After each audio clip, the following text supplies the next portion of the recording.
ॐ अज्ञानतिमिरन्धस्य ज्ञानाञ्जनशलाकया चक्षुरुन्मिलितं येन तस्मै श्रीगुरवे नमः।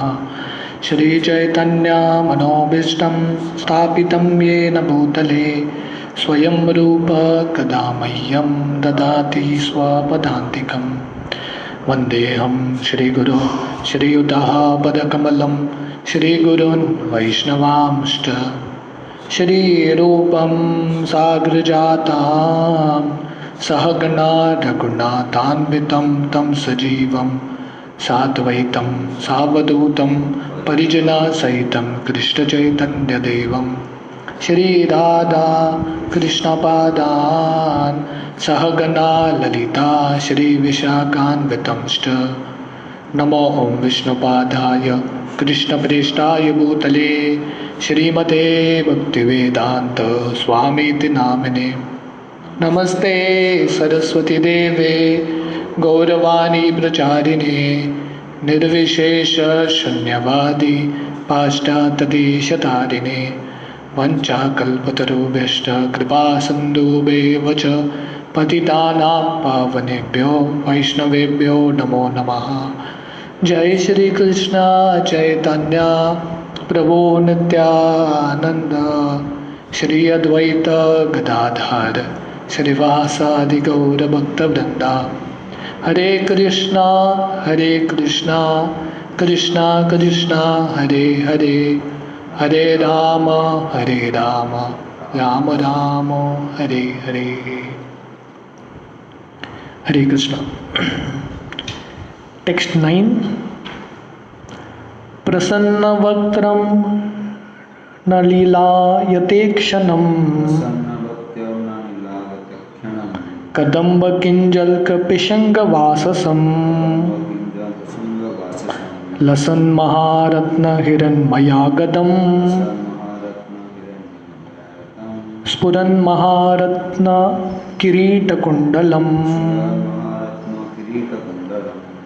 तो यहाँ पे सुखदेव गोस्वामी परमात्मा का वर्णन कर रहे हैं। तो हमने पिछले श्लोक में देखा कि सुखदेव गोस्वामी बताते हैं कि परमात्मा हमारे हृदय में उपस्थित है, चार हाथों के साथ, चतुर्भुज, और ये चार हाथों में उनके चार चिन्ह हैं, शंख चक्र गदा और पद्म। तो यहाँ पे वर्णन है, translation, his mouth expresses his happiness, his eyes spread like the petals of a lotus, and his garments, yellowish like the saffron of a kadamba flower, are bedecked with valuable jewels. His ornaments are made of gold set with jewels, and he wears a glowing headdress and earrings. तो इतना detail में सुखदेव गोस्वामी वर्णन दे रहे हैं परमात्मा का, ताकि हर एक व्यक्ति भगवान के ये रूप पे ध्यान कर सके। तो इसलिए मेडिटेशन का मतलब है भगवान का रूप क्या है समझना चाहिए। जब तक हम भगवान का रूप के बारे में समझेंगे नहीं, मेडिटेट किस पे करेंगे। आंख बंद करके बैठना मेडिटेशन नहीं है। मेडिटेशन का मतलब है भगवान पे ध्यान करना। तो यहाँ पे वर्णन आ रहा है प्रसन्न वक्त्रम, भगवान का जो मुंह है पूरे हंसी से और आनंद से भरा है। His eyes spread like the petals of a lotus, भगवान के आंखें कमल के पंखुड़ियों की तरह है, बड़े बड़े हैं, सुंदर हैं। His garments yellowish like the saffron of a kadamba flower, और उनके जो वस्त्र हैं कैसे हैं, पिशंगवाससम, येलो कलर के हैं, सैफरन येलो। कदम्ब फूल देखा है, गोल एक फूल होता है वृंदावन में, हाँ, राधा रानी के कलर का गौरंग, हाँ, सुनहरा एक फूल है।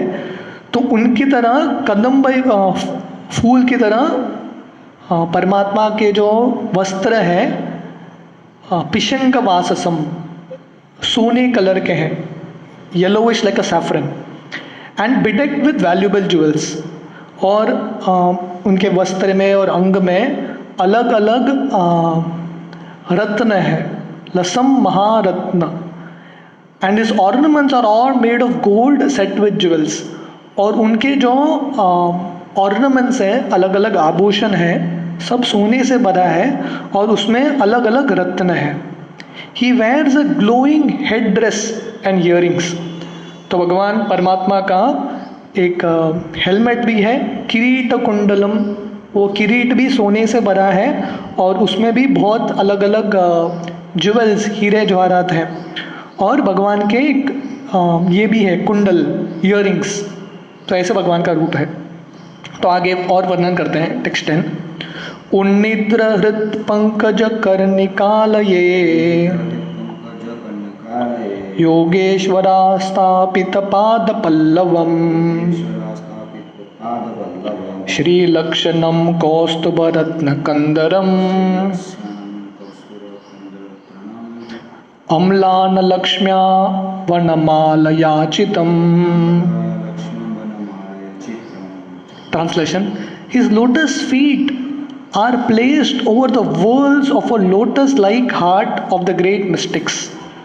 On his chest is the Kaustubha jewel engraved with a beautiful calf, and there are other jewels on his shoulder. His complete torso is garlanded with fresh flowers. तो भगवान के चरण कमल जो है वो भी कमल की तरह है, लोटस फीट। इसलिए भगवान का आंख का वर्णन है, भगवान का आंख भी कमल के पंखुड़ियों की तरह है और भगवान का चरण कमल भी कमल की तरह है। और भगवान ने वो कमल रूपी चरण कमल को अपने भक्तों के हृदय में रखा है, योगियों के हृदय में, और उनका हृदय भी एक कमल की तरह है। तो हम सबका हृदय में एक कमल है। तो जो योगी हैं उनका जो कमल है खिला हुआ रहता है, जो बद्ध जीव है उनका कमल, हृदय का जो कमल है बंद है। तो भगवान अपना चरण कमल योगियों के हृदय के कमल में खड़े हैं। अगर आपने वो चित्र देखा है, प्रभुपाद की काफ़ी बुक्स में आता है परमात्मा का चित्र, तो परमात्मा एक लोटस फ्लावर, एक कमल के ऊपर खड़े हैं। On his chest is the Kaustubha jewel engraved with a beautiful calf, Shri लक्षणम कौस्तुभ रत्न कंदरम। और उनके छाती पे कौस्तुभ मणि है और उसमें एक बछड़े का मार्क है, ब्यूटीफुल काफ। या श्री का मतलब है बछड़े का मार्क होता है या लक्ष्मी का निवास स्थान। तो विष्णु के छाती पे लक्ष्मी निवास करती है। And there are other jewels on his shoulder, और उनके कंधों पे अलग अलग बाकी आभूषण है, हीरे जवाहरात हैं। And this complete torso is garland with fresh flowers. और भगवान का पूरा अंग में जो फूल है, फ्रेश फूल, उससे भगवान सजाए हुए हैं। तो भगवान प्लास्टिक फूल नहीं पहनते, fresh flowers purport. The ornaments, flowers, clothing and all other decorations on the transcendental body of the personality of Godhead are identical with the body of the Lord. तो प्रभुपाद यहाँ पे बता रहे हैं कि भगवान के जो आभूषण हैं, जो फूल हैं भगवान के शरीर में, और जो वस्त्र हैं, और अलग अलग जो सुंदरता बढ़ाता है भगवान के शरीर का, वो सब भगवान से अभिन्न है। इसलिए ये सबको तदीय बोलते हैं। तदीय का मतलब है जो चीज़ भगवान से जुड़ा है वो भी आध्यात्मिक है। इसलिए भगवान के हाथ का जो चक्र है सुदर्शन, उसकी हम पूजा करते हैं। आप स्पेशली साउथ इंडियन मंदिर में जाएंगे, सुदर्शन की भी विग्रह है, सुदर्शन का पूजा होता है।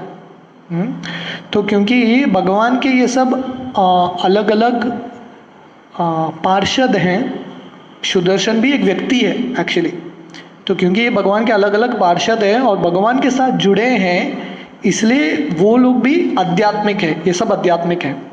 None of them are made of material ingredients, otherwise there would be no chance of their decorating the body of the lord. तो ये सब भौतिक इंद्रियों से, भौतिक पदार्थ से नहीं बना है। भगवान के जो वस्त्र हैं, जो कौस्तुभ मणि है, ये सब दिव्य हैं, नहीं तो भगवान का संपर्क नहीं कर सकता। As such, in the Param Vyoma, spiritual varieties are all distinguished from the material variegatedness. तो इसलिए आध्यात्मिक जगत में वहाँ पे भी अलग अलग वैरायटी हैं, अलग अलग चीज़ हैं, अलग अलग जीव हैं, पर वो सब भगवान के जैसे आध्यात्मिक है, सच्चिदानंद शरीर है। जैसे हम अभी दामोदर लीला चल रहा है, तो वर्णन आता है कि जब यशोदा कृष्ण आके यशोदा के गोद पे बैठ जाते हैं, जब यशोदा मक्खन बना रही है और यशोदा कृष्ण को दूध पिलाती है, उस समय यशोदा देखती है कि किचन में उन्होंने एक बर्तन में दूध को रखा है उबालने के लिए, और वो दूध भी गिरने लगता है उबल के, और वो दूध भी कुछ बोल रहा है। तो आचार्य बताते हैं आध्यात्मिक जगत में, स्पिरिचुअल वर्ल्ड में, दूध भी एक व्यक्ति है, उसका भी इच्छा है मुझे भगवान की सेवा करना है। तो इसलिए वहाँ पे भी वैरायटी है, पर वहाँ के जो सब अलग अलग पदार्थ हैं वो सब दिव्य है। टेक्स्ट 11, विभूषितम मेकला या गुलिकेर महादने नुपुर कनकनादिभी स्निग्धामलां कुंचित नीलकुंटले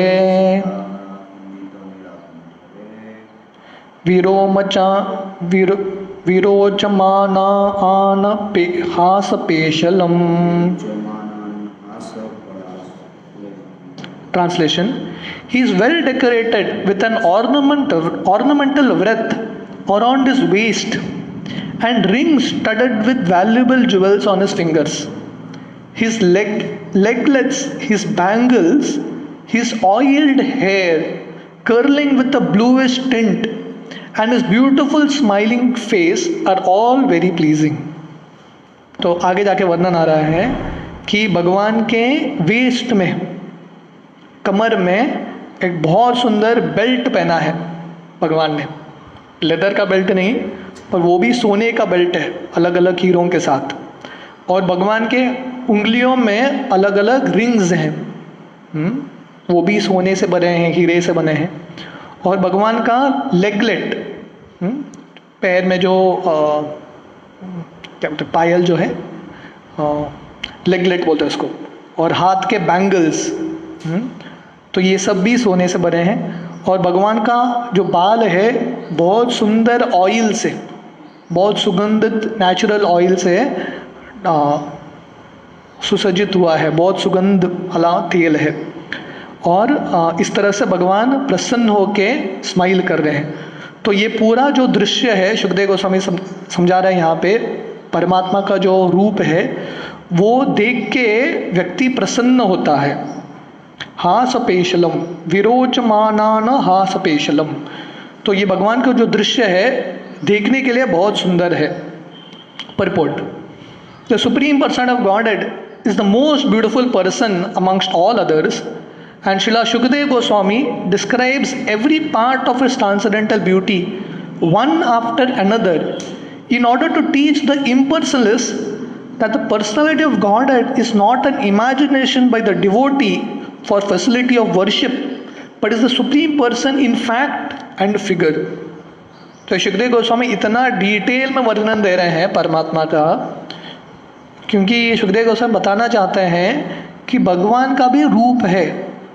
भगवान निर्गुण निर्विशेष नहीं है, भगवान का भी रूप है, आकार है।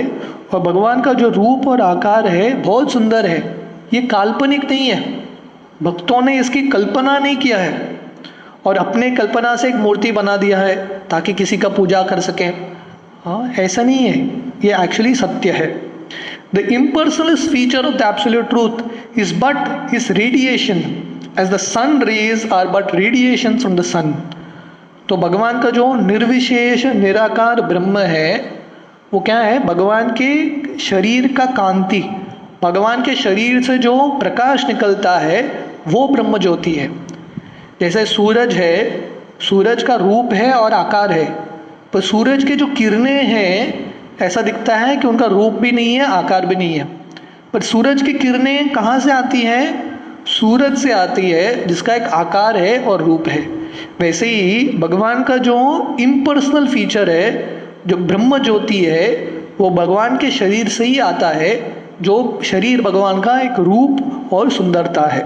इसलिए विस्तार में शुकदेव गोस्वामी परमात्मा का वर्णन कर रहे हैं। टेक्स्ट 12। अदीन लीला हसिते शनोलसद भ्रूभंग संशोचित भूरि अनुग्रहम् इक्षेत चिंतामयम् एनम् ईश्वरम् यावन् मनोदारणायावसिस्ते। Translation: The Lord's magnanimous pastimes and the glowing glancing of his smiling face are all indications of his extensive benedictions. One must therefore concentrate on this transcendental form of the Lord as long as the mind can be fixed on him by meditation. तो यहाँ पे शुकदेव गोस्वामी बता रहे हैं कि भगवान का जो रूप है और भगवान का जो लीला है और भगवान का जो सुंदर मुख है, हमेशा हंसते हुए, ये सब अपने भक्तों के ऊपर कृपा दिखा रहे हैं। अनुग्रहम, भगवान अपने अर्चविग्रह के रूप में या लीलाओं के रूप में हर एक व्यक्ति को अनुग्रह दिखा रहे हैं। भगवान बता रहे हैं कि आप मेरी भक्ति करो, मेरे भक्ति करने से आप प्रसन्न होंगे। One must therefore concentrate on this transcendental form of the Lord as long as the mind can be fixed on him by meditation. इसलिए शुकदेव गोस्वामी बता रहे हैं हर एक व्यक्ति को भगवान के ये रूप में या भगवान के लीलाओं पे ध्यान करना चाहिए, चिंतन करना चाहिए।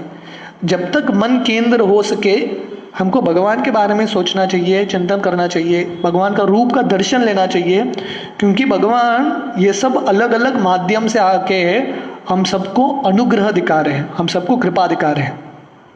Purport: In Bhagavad Gita 12.5 it is said that the impersonalist undergoes a series of difficult programs on account of his impersonal meditation. तो गीता का 12वां अध्याय शुरू होता है। अर्जुन कृष्ण को प्रश्न पूछ रहे हैं कि दो तरह के मार्ग है। थोड़े लोग भगवान के रूप का आराधना करते हैं, पर्सनलिस्ट, जो भगवान के रूप पे विश्वास रखते हैं, जो भक्त हैं, और थोड़े लोग हैं जो भगवान के निराकार ब्रह्म पे की आराधना करते हैं, जो इम्पर्सनलिस्ट है, मायावादी है। तो अर्जुन पूछते हैं इन दोनों में से श्रेष्ठ कौन है? तो कृष्ण अगले श्लोक में ही बताते हैं जो भक्त हैं, जो मेरे रूप पे ध्यान करता है वो श्रेष्ठ है, क्योंकि जो निराकार निर्विशेष की पूजा करता है उसके मार्ग में बहुत कठिनाई आएगी, उसका मार्ग बहुत कष्टमयी रहेगा और अंत में जो उसका फल भी मिलेगा, ब्रह्म में लीन भी होगा, उसमें भी पूरे तरह से संतुष्ट नहीं होगा। But the devotee due to the lord's personal service progresses very easily.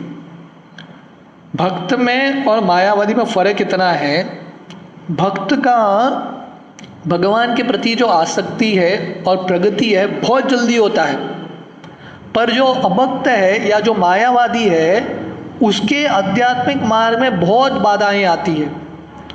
अपना खुद का प्रयास बहुत रहता है, पर भक्ति के मार्ग में भगवान का अनुग्रह और भगवान भी रक्षा करते हैं, मदद करते हैं।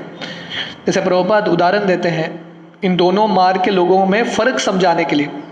कौन सा मार्ग सरल है? भक्ति का मार्ग जो भगवान के रूप की पूजा करते हैं, या इम्पर्सनलिस्ट जो मायावादी है भगवान के निराकार की जो ब्रह्म है उसकी पूजा करते हैं। तो प्रभुपाद ये उदाहरण देते हैं, बिल्ली होती है, वो अपने बच्चे को कैसे लेके जाती है? अपने मुंह में उठा के लेके जाती है। बच्चे को प्रयास करना पड़ता है क्या? बच्चे को कुछ नहीं करना पड़ता, सीधा लिफ्ट करती है और लेके जाती है। बच्चा बिंदास है, बिल्ली का जो बच्चा है। पर बंदर का बच्चा कैसे जाता है? उसको माँ को पकड़ना पड़ता है, माँ नहीं पकड़ती बंदर के बच्चे को। बंदर का बच्चा ने छोड़ दिया माँ को, गिर जाएगा। माँ उत्तरदायित्व नहीं लेती बंदर के बच्चे को पकड़ने का, बंदर के बच्चे को खुद का प्रयास करना है। तो ये फर्क है। जो भक्त हैं भगवान ये बिल्ली की तरह भक्तों को प्रेम से उठा के लेके जाते हैं। भक्ति के मार्ग में भगवान का कृपा है, आप स्वयं का भी प्रयास है, उसके साथ साथ भगवान का अनुग्रह है। पर जो मायावादी हैं, जो ब्रह्म में लीन होना चाहते हैं, उनको अपना ही प्रयास करना है। पतन हो गया तो भगवान नहीं आएंगे मदद करने के लिए, तो उन खुद का प्रयास। इसलिए प्रभुपाद हमको बता रहे हैं, जो भक्त हैं उसका प्रगति और जल्दी होता है। इम्पर्सनलिस्ट meditation is therefore a source of suffering for the इम्पर्सनलिस्ट। इसलिए जो ब्रह्म का ध्यान करते हैं, ब्रह्म का ध्यान कैसे करेगा? आप किसी को बोलो कृष्ण का ध्यान करो, सरल है। आप अभी बोलो किसी को कि लाइट, प्रकाश का ध्यान करो, प्रकाश के साथ प्रेम करो, प्रकाश के ध्यान कैसे करेंगे? ध्यान नहीं होता। जो ध्यान करने के लिए एक रूप की ज़रूरत है। इसलिए जो मायावादी हैं उनके पूरे जीवन में बहुत कष्ट आता है, लॉट ऑफ सफरिंग, पूरे कष्ट से भरा है। Here the devotee has an advantage over the इम्पर्सनलिस्ट philosopher. इसलिए भक्त जो मायावादी है, जो अपने आप को ज्ञानी समझते हैं, उनसे बहुत ज़्यादा श्रेष्ठ है। The इम्पर्सनलिस्ट is doubtful about the personal feature of the Lord and therefore he always tries to meditate upon something which is not objective। क्योंकि जो मायावादी हैं उनको भगवान के रूप पे विश्वास नहीं है, इसलिए वो किसी और चीज़ पे ध्यान करने का प्रयास करता है। बहुत मुश्किल पड़ता है। भक्ति के मार्ग में हमारे लिए कितना सुंदर है, भगवान के हरि नाम पे ध्यान करो, कितना सुंदर ध्यान है। भगवान के विग्रह पे ध्यान करो, कितना सुंदर है। अब किसी को बोलो, थोड़े लोग हैं जो वो दिया जलाते हैं, वो दिया पर जला ध्यान करते रहते हैं। कितना देर तुम ध्यान करोगे दिया पे, और कितना आनंद मिलेगा? बाधा ही मिलेगा, आंख ही दुखेगा। उससे अच्छा है भगवान की भक्ति करो और भगवान के रूप पे ध्यान करो।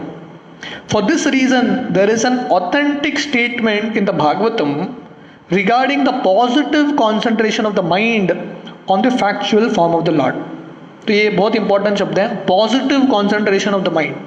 हाँ, जो ब्रह्म पे ध्यान करते हैं उनका कॉन्सेंट्रेशन पॉजिटिव नहीं रहता, उनका मेडिटेशन पॉजिटिव नहीं रहता। जो भक्त हैं और भक्ति का माध्यम स्वीकार करते हैं, उनका जो कॉन्सेंट्रेशन है पॉजिटिव रहता है। इसलिए सुखदेव गोस्वामी बता रहे हैं, हर एक व्यक्ति को ध्यान करना है। किस पे ध्यान करना है? भगवान परमात्मा या भगवान के रूप पे ध्यान करना है। इक्षेत चिंतामयम एनम ईश्वरम, ईश्वर पे ध्यान करना है। The process of meditation recommended herein is bhakti yoga और the process of devotional service after one is liberated from the material conditions. तो इसलिए यहाँ पे सुखदेव गोस्वामी जो सुझाव दे रहे हैं हम सबके लिए ध्यान करने का मार्ग, वो भक्ति योग है। और भक्ति योग कब शुरू होता है? व्यक्ति जब एक्चुअली मुक्त हो जाता है, उसके बाद भक्ति शुरू होता है। इसलिए जो हम मार्ग का पालन कर रहे हैं, ज्ञानी जो हैं मुक्ति पाना चाहते हैं। हम जो मार्ग का पालन कर रहे हैं, भक्ति का मार्ग, मुक्ति से श्रेष्ठ है।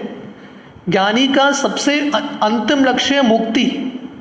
मुक्ति के बाद क्या है ज्ञानी को पता नहीं है, पर भागवतम में वर्णन आता है कि मुक्ति के बाद भक्ति का जीवन शुरू होता है। ज्ञान योग is the process of liberation from material conditions.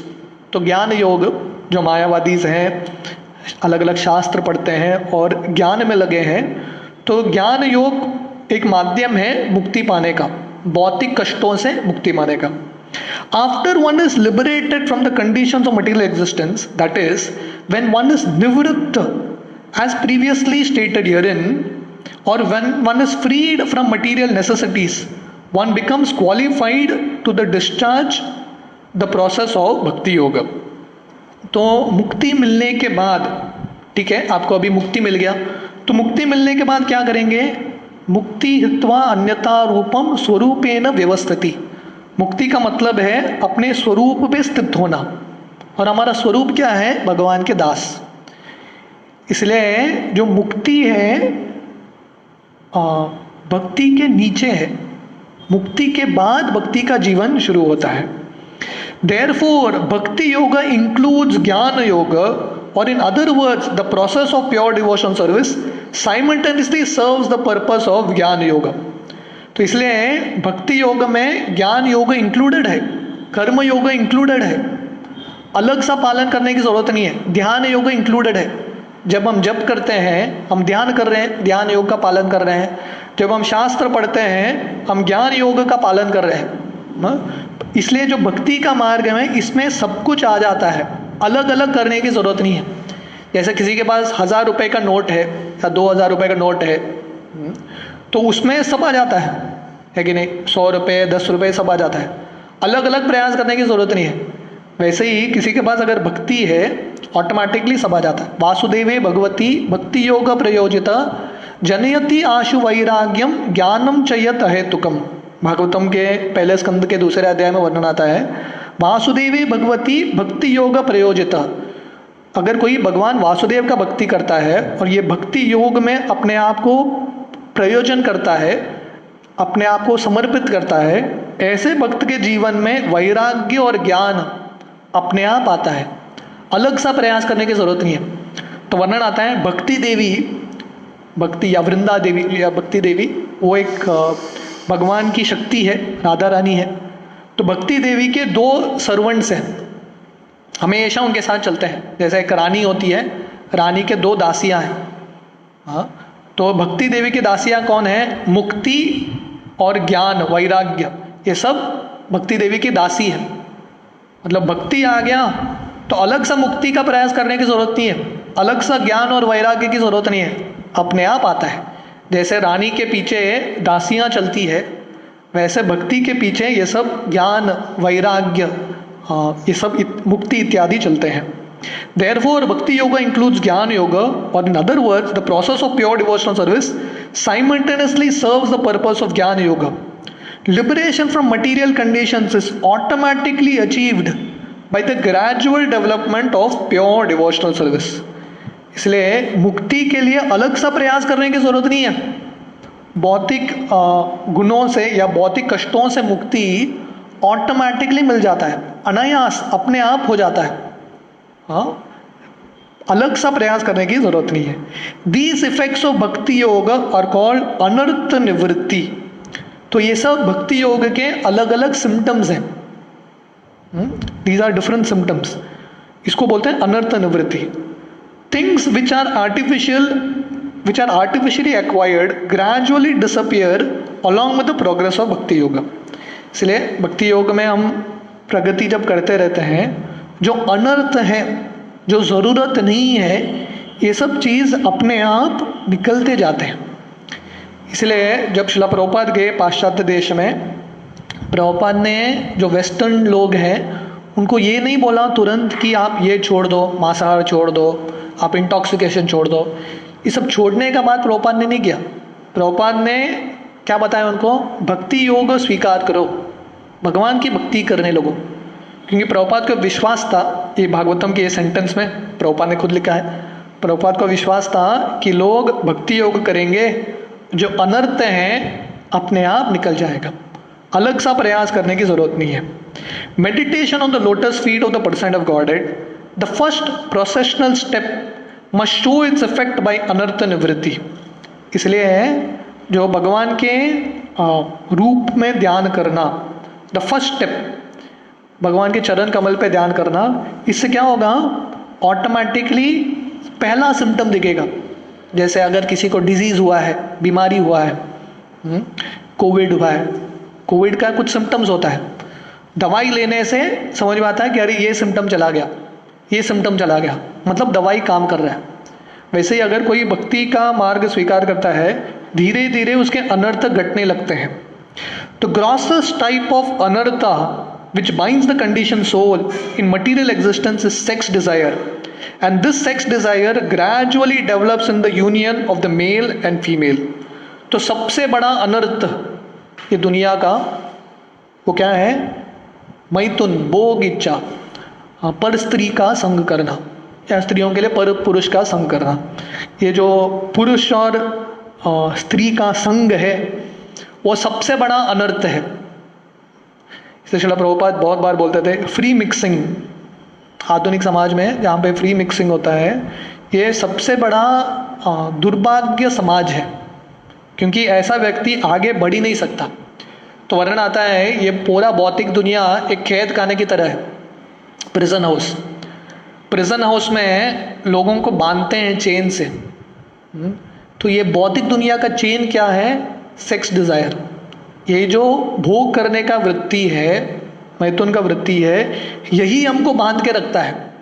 In fact शिला प्रभुपाद बहुत बार तात्पर्य में बोलते हैं, कोई भक्ति भी नहीं करेगा, सेक्स डिजायर से मुक्त होएगा तो उसका मुक्ति निश्चित है, ऑलरेडी मुक्त हो गया। मुक्ति का मतलब है ये इच्छा से छूटना। When the male and female are united, the sex desire is further aggravated by the accumulation of buildings, children, friends, relatives, wealth. तो जब पुरुष और स्त्री साथ में आते हैं तो ये जो बंधन है, ये जो घाट है हृदय का, और आसक्त बनते हैं और उससे अलग अलग प्रोडक्ट्स आता है। ये भोग करने के वृत्ति से बच्चे हैं, बिल्डिंग है, घर है इत्यादि। तो ये सब क्यों आ रहा है? क्योंकि हमारा भोग करने का इच्छा है, मूल इच्छा वही है।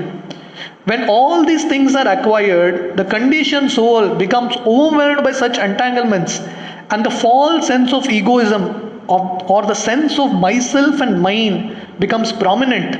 And this sex desire expands into various political, social, altruistic, philanthropic, and many other unwanted engagements, resembling the foam of the sea waves, which become very prominent at one time and at the next moment vanishes as quickly as the cloud in the sky. तो प्रभुपाद यहाँ पे बता रहे हैं कि जब अनर्थ, जब ये इच्छाएं आती है भोग करने का, पर स्त्री संग करने का, उससे और बहुत सारे अनर्थ आते हैं।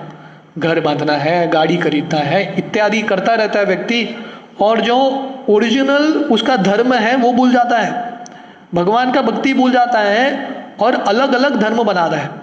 अपना खुद का एक धर्म करता है, मुझे इनकी रक्षा करना है, मुझे अभी समाज की रक्षा करना है, ये करना है, वो करना है, अपना अपना धर्म बनाता है और उसका मूल धर्म भूल जाता है।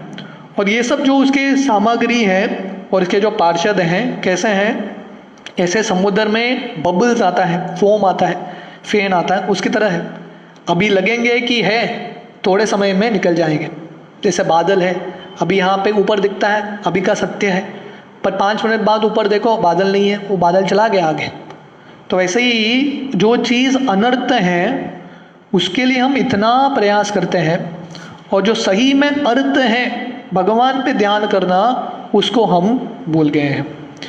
तो इसका आगे का भी तात्पर्य है, वो हम कल सुबह कंटिन्यू करेंगे। हरे कृष्ण।